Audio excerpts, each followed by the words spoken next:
ಖಾಸಗಿ ಕಾಲೇಜಿನಲ್ಲಿ ಗಾಂಜಾ ಮಾರಾಟದ ಆರೋಪವೊಂದು ಕೇಳಿಬಂದಿದೆ. ಇದೇ ಹಿನ್ನೆಲೆಯಲ್ಲಿ ಇವತ್ತು ಬಳ್ಳಾರಿಯ ಪ್ಯೂಪಲ್ ಟ್ರೀ ಶಾಲೆ ಮತ್ತು ಕಾಲೇಜಿನಲ್ಲಿ ಎಬಿವಿಪಿ ಪ್ರತಿಭಟನೆಯನ್ನ ನಡೆಸಿದ್ದು ದಾಂಧಲೆ ನಡೆಸಿದೆ.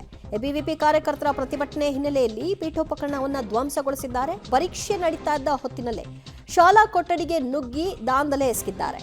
ಬೆಂಚ್ ಮುರಿದಿದ್ದಾರೆ. ಕಿಟಕಿ ಗಾಜುಗಳನ್ನು ಒಡೆದು ಹಾಕಿರುವಂತಹ ಘಟನೆಯೂ ಕೂಡ ಆಗಿದೆ.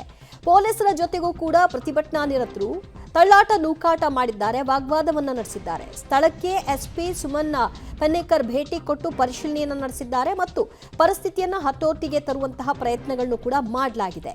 ಗಲಾಟೆ ಮಾಡುವ ಉದ್ದೇಶದಿಂದಲೇ ಎಬಿವಿಪಿ ವಿದ್ಯಾರ್ಥಿಗಳು ಬಂದಿದ್ರಾ ಅನ್ನುವಂತಹ ಪ್ರಶ್ನೆ ಕೂಡ ಮನೆ ಮಾಡಿದೆ. ಗಲಾಟೆ ಹಿಂದೆ ದುರುದ್ದೇಶ ಇದೆಯಾ ಅಂತ ಈಗ ತನಿಖೆ ನಡೆಸ್ತಾರೆ.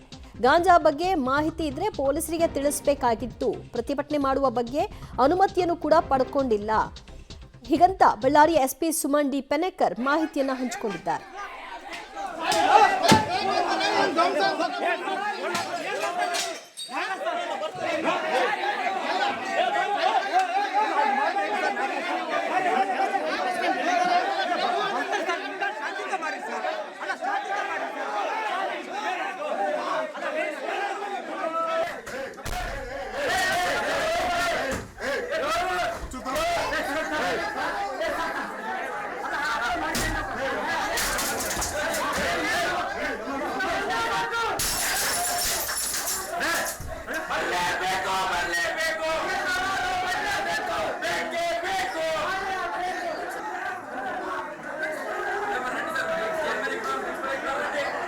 ಸ್ಕೂಲ್ ಆ್ಯಂಡ್ ಕಾಲೇಜ್ ಏನಿದೆ ತಳೂರು ರೋಡಲ್ಲಿ ಬಳ್ಳಾರಿ ರೂರಲ್ ಲಿಮಿಟ್ಸಲ್ಲಿ ಇರುವಂಥ ಒಂದು ಸ್ಕೂಲು.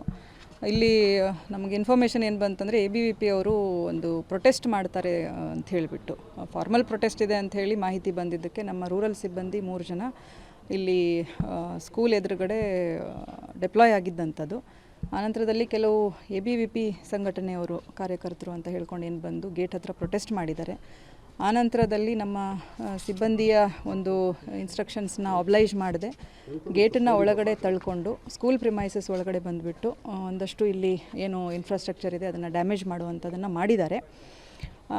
ಇದ್ರ ಬಗ್ಗೆ ನಾವು ಈಗಾಗಲೇ ಯಾರು ಬಂದಿದ್ದರು ಒಳಗಡೆ ಇಲ್ಲಿ ಟ್ರೆಸ್ ಪಾಸ್ ಮಾಡಿಕೊಂಡು ಬಂದು ಇದು ಸ್ಕೂಲನ್ನು ಒಂದು ಏನು ವಿದ್ಯಾಸಂಸ್ಥೆಯನ್ನು ರ್ಯಾನ್ಸ್ಯಾಕ್ ಮಾಡುವಂಥ ಒಂದು ಪ್ರಯತ್ನ ಪಟ್ಟಿದ್ದಾರೆ ಮತ್ತು ಮಾಡಿದ್ದಾರೆ ಅಂಥವ್ರನ್ನ ನಾವು ಈಗಾಗಲೇ ವಶಕ್ಕೆ ತೊಗೊಂಡಿದ್ದೇವೆ. ಮುಂದಿನ ಕ್ರಮ ಈಗ ರೂರಲ್ ಲಿಮಿಟ್ಸಲ್ಲಿ ಜರುಗಿಸಬೇಕು. FIR ಮಾಡುವಂಥದ್ದನ್ನು ನಾವು ಇಮಿಡಿಯೇಟ್ಲಿ ಮಾಡ್ತೇವೆ. ಈ ಕುರಿತು ತಾವೇನು ಹೇಳ್ತಾ ಇದ್ದೀರಾ ಡ್ರಗ್ಸ್ ಇದೆ ಅನ್ನೋವಂಥದ್ದು ಹಳೆ ಒಂದು ಕಂಪ್ಲೇಂಟ್ಸ್ ಇದ್ದಂಥದ್ದು ನನ್ನ ಗಮನಕ್ಕೆ ಕೂಡ ಬಂದಿದೆ. ನಾವು ಥರೋವಾಗಿ ಅದನ್ನು ಮಾನಿಟರ್ ಕೂಡ ಮಾಡ್ತಾ ಇದ್ದೇವೆ. ಬಟ್ ಇನ್ಫಾರ್ಮೇಷನ್ ಇದ್ದಾಗ ಅವರು ಪ್ರೊಸೀಜರಲ್ಲಿ ಸ್ಟೇಷನ್ಗೆ ಹೋಗಬೇಕು, ಅಲ್ಲಿ ಅಟೆಂಡ್ ಆಗಲಿಲ್ಲ ಅಂದರೆ SPಗೆ ಬರಬೇಕು, ಮಾಹಿತಿ ಕೊಡಬೇಕು. ಈ ಥರ ಕಾನೂನನ್ನು ತಮ್ಮ ಕೈಯಲ್ಲಿ ತಗೊಳ್ಳುವಂಥದ್ದು ಸರಿಯಾದ ಕ್ರಮ ಅಲ್ಲ. ಸೊ ಇಂಥ ಏನು SSLC CBSEದು ಎಕ್ಸಾಮ್ ನಡೀತಾ ಇತ್ತು ಸರ್, ಮತ್ತು ಪೇರೆಂಟ್ ಮೀಟಿಂಗು ಇತ್ತು ಸರ್ ಇವತ್ತು, ಮತ್ತು ಇಲ್ಲಿ ಮಕ್ಕಳದು 8th 9th ಸ್ಟ್ಯಾಂಡರ್ಡ್ ಪರೀಕ್ಷೆನೂ ನಡೀತಾ ಇದೆ. ಮಕ್ಕಳಿಗೆ ಅಡ್ಡಿ ಆಯ್ತಾ ಸರ್ ಎಕ್ಸಾಮ್? ಹೌದು ಸರ್, ಒಳಗಡೆ ಕ್ಲಾಸ್ ರೂಮಲ್ಲಿ ಬಂದು ಗಲಾಟೆ ಮಾಡಿದ್ದಾರೆ, ಬೆಂಚ್ಗಳು ಮುರಿದಾಕಿದ್ದಾರೆ, ಟೀಚರ್ನ ದಬ್ಬಾಡಿದ್ದಾರೆ, ಮಕ್ಕಳೆಲ್ಲ ಭಯ ಬಿದ್ದುಬಿಟ್ಟು ಹೋಗ್ಬಿಟ್ಟು ಪಾಪ ಅವರು ಒಂದು ಮೂಲೆಯಲ್ಲಿ ಬಚ್ಚಿಟ್ಕೊಂಡು ಅಳ್ತಾ ಕೂತಿದ್ದಾರೆ. ಅದನ್ನೆಲ್ಲ ನಾವು ಸಿಬ್ಬಂದಿಗಳನ್ನು ಪ್ರೊಟೆಕ್ಟ್ ಮಾಡೋಕ್ಕೆ ನಾವು ಭಾಳ ಕಷ್ಟ ಬಿದ್ದುಬಿಟ್ಟು ಅವ್ರು ಯಾರು ನೋವು ಆಗಬಾರ್ದು ಅಂತೇಳಿ ಫಸ್ಟ್ ಸೇಫ್ಟಿ ಇಸ್ ಇಂಪಾರ್ಟೆಂಟ್ ಹೇಳಿ ನಾವು ಪ್ರೊಟೆಕ್ಟ್ ಮಾಡಿದ್ದೀವಿ. ಮತ್ತಷ್ಟು ಮಾಹಿತಿ ಪಡೆಯೋಣ ನಮ್ಮ ಪ್ರತಿನಿಧಿ ಅಮರೇಶ್ ಅಂತ. ಅಮರೇಶ್, ಎಬಿವಿಪಿ ಕಾರ್ಯಕರ್ತರಿಗೆ ಅಲ್ಲಿ ಪರೀಕ್ಷೆ ನಡೀತಾ ಇರೋದ್ರ ಅರಿವಿದ್ದು ಈ ರೀತಿ ನಡ್ಕೊಂಡಿದ್ದಾರಾ? ಅವ್ರು ಕೊಡೋ ರೀಸನ್ ಏನು? ದಿವ್ಯಜ್ಯೋತಿ, ಇವತ್ತು SSLC CBSE ಸಿಲೆಬಸ್ನ ಪರೀಕ್ಷೆ ಇತ್ತು. ಇದರ ಅರಿವು ಕೂಡ ಎಬಿವಿಪಿ ಸಂಘಟನೆ ಮುಖಂಡರಿಗೂ ಕೂಡ ಇತ್ತು. ಯಾಕಂದ್ರೆ ರಾಜ್ಯದಂತೆ ಏಕಕಾಲಕ್ಕೆ CBSE ಸಿಲೆಬಸ್ನ ಪರೀಕ್ಷೆಗಳು ಕೂಡ ನಡೀತಾ ಇರುವಂತದ್ದು ಪೂರ್ವ ಸಿದ್ಧತೆ ಭಾಗವಾಗಿ. ಅದ್ರ ಜೊತೆಗೆ ಆ ಒಂದು ಪೀಪಲ್ ಟ್ರೀ ಕಾಲೇಜ್ನಲ್ಲಿ ಗಾಂಜಾ ಮತ್ತು ಡ್ರಗ್ಸ್ ಸಪ್ಲೈ ಆಗ್ತಾ ಇದೆ, ಅಲ್ಲಿರ್ತಕ್ಕಂಥ ವಿದ್ಯಾರ್ಥಿಗಳು ಅದನ್ನ ಸೇವನೆ ಮಾಡ್ತಾರೆ ಅನ್ನುವಂತ ಒಂದು ಗಂಭೀರ ಆರೋಪವನ್ನು ಮಾಡೋದ್ರ ಮೂಲಕ ಕಾಲೇಜಿನ ಮುಂಭಾಗದಲ್ಲಿ ಪ್ರತಿಭಟನೆಗೆ ನಿರ್ಧಾರ ಮಾಡಲಾಗಿತ್ತು. ಆದ್ರೆ ಪ್ರತಿಭಟನೆಗೆ ಸಂಬಂಧಪಟ್ಟಂತೆ ಪೊಲೀಸ್ ಇಲಾಖೆಗೂ ಕೂಡ ಯಾವುದೇ ರೀತಿಯ ಮಾಹಿತಿಯನ್ನು ನೀಡಿರಲಿಲ್ಲ ಅನ್ನುವಂಥದ್ದನ್ನ ಸ್ವತಃ SP ಸುಮನ್ ಡಿ ಪನ್ನೇಕರ್ ಅವರು ಕೂಡ ಸ್ಪಷ್ಟಪಡಿಸಿರುವಂತದ್ದು.